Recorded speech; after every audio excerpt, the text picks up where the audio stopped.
Hey everyone, it's Josh Vision, and I'm here to give you my KnightFall Season 1, Episode 4 review. The episode was entitled, He Who Discovers Himself Discovers God.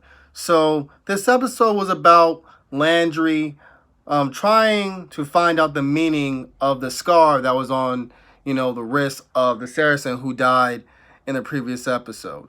So, we begin this episode with Landry, like I mentioned before, trying to figure out what the meaning of the scar.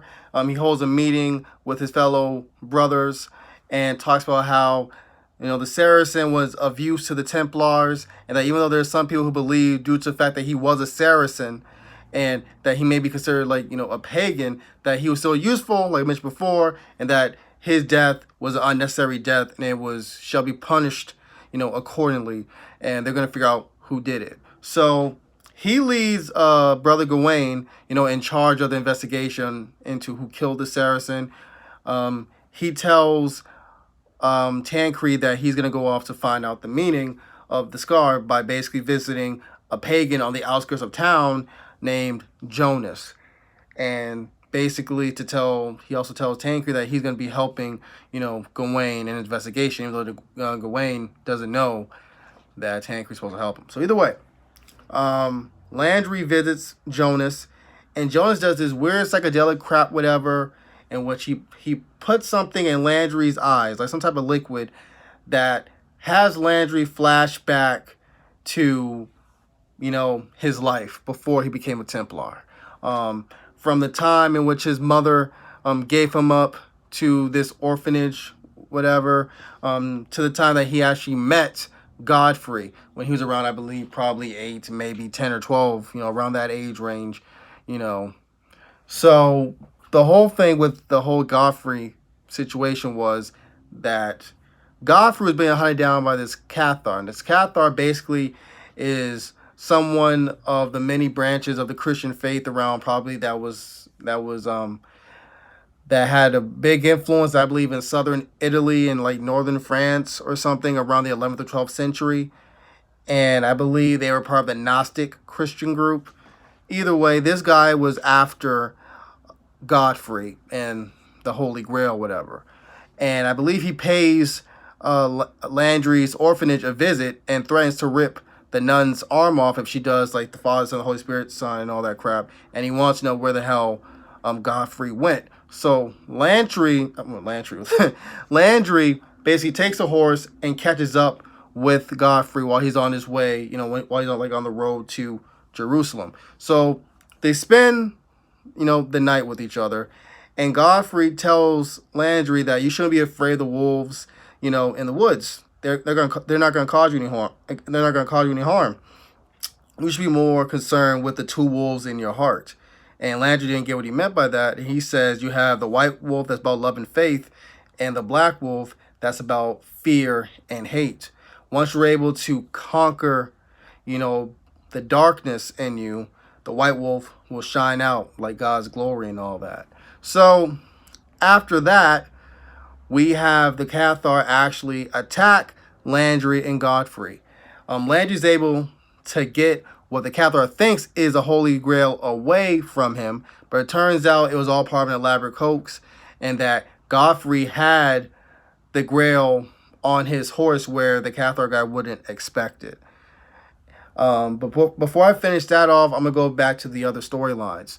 So when it came to who killed the Saracen, it turns out there was actually Tancred.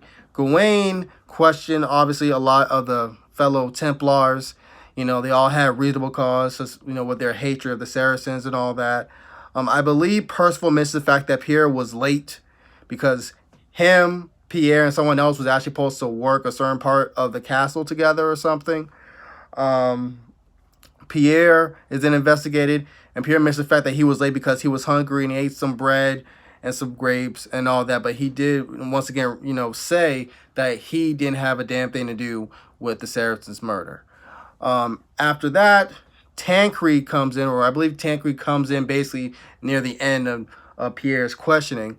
And Gawain said he already knows who did it, and it was Pierre. So while he's beating the living crap out of Pierre with the whip, You could tell Tancred's very guilty. He feels guilty that he's allowing this boy to take a beating for what he's done. And Pierre, just out of the sheer pain he must have been feeling, he admits that he killed the Saracen. So Gawain is in the temple, I believe, and then Tancred meets up with him in the temple. They're both praying, and Tancred admits his guilt, and he talks about how the reason why he did it because he believed every word that Saracen said, and that God didn't want man to have, the Holy Grail. And I believe Gawain said the reason why the Holy Grail causes so much problem is because of like that whole power crap is mainly because of what men do, because men screw everything up. And he calls Tancred a weak man, and he basically tells his fellow brothers to arrest him and hold him under lock and key until Landry returns. So let's get to the whole thing when it came to the princess, the prince of Catalonia, William de Negre, and the king and the queen. So the queen thinks that she's no longer pregnant. She thinks the potion worked. She feels a lot better. We get to meet her cousin, who's the mother of the Prince of Catalonia, and we can see just how petty and how kind of itchy she is. She makes a comment about how the princess looks a lot like her mother, and that she hopes she's just as, fertile as her mother, which I think was kind of a shot because probably, from what I'm assuming, this queen probably has lots of children, and that probably the queen only had probably like one or two. And even though one or two is good, but that woman looks like she's very fertile. You know what I'm saying? But either way, so the ambassador is not really feeling the fact that the prince agreed to marry the princess, and that for the Catalonians to give their army support to the King of France. And William knows this, obviously, from what I said, from the last review.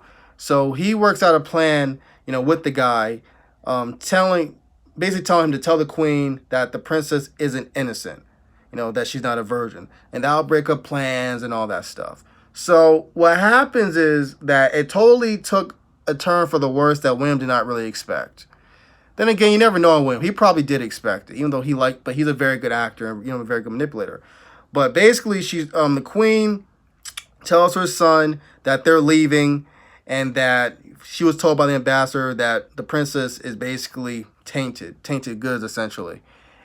And the princess is hurt by this because she couldn't believe that the prince would either tell his mother that she wasn't a virgin due to the fact that she lost virginity to him, right?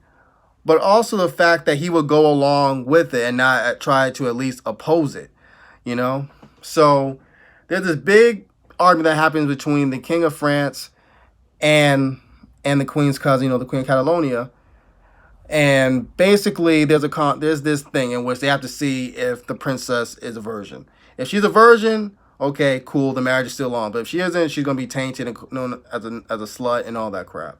So we have this thing in which William doesn't want this thing to happen, in the sense of like, it's all good that the marriages are happening, but the fact that she has to go through such humiliation to test if she's, clean or not, you feel me?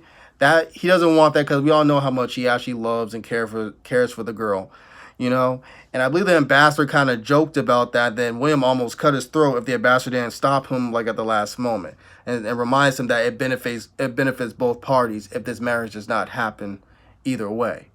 So William and the queen, I believe, are able to convince the midwife to lie about the Princess Isabella, being basically a virgin, and that makes everyone kind of like an idiot, basically, especially the queen.